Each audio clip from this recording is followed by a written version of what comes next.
මේ වීඩියෝ එකේ අපිට පෙන්වන්නේ මිනිස්සු ගොඩක් පාලමක් උඩ එකතු වෙලා පාලමෙන් පල්ලෙහා බලාගෙන ඉන්නවා.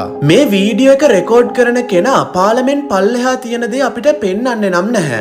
මෙතන ඉන්න මිනිස්සුන්ගේ හැසිරීමෙන් අපිට පේන්නේ මොකක් හරි භයානක දෙයක් මෙතන සිද්ධ වෙලා තියෙනවා කියන එක.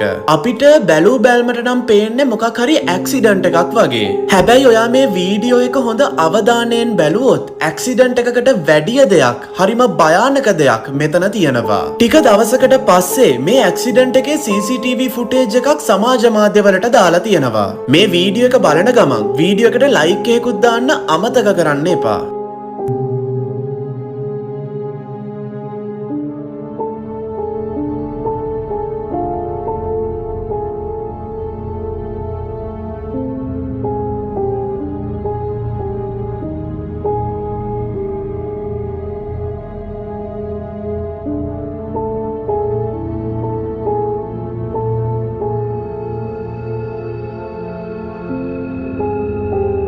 මම ඔයාට කලින් කිව්වනේ ඇක්සිඩන්ට් එකට වැඩිය හරිම අద్භූත සිද්ධියක් මෙතන තියෙනවා කියලා. මේ ඇක්සිඩන්ට් එකෙන් අර ඩ්‍රයිවර්ගේ ජීවිතේ නැති වෙලා තියෙනවා. ඇක්සිඩන්ට් එක වෙලා හරියටම තප්පර කීපයකට පස්සේ මෙන්න මේ දේ කැමරාවේ සටහන් වෙනවා.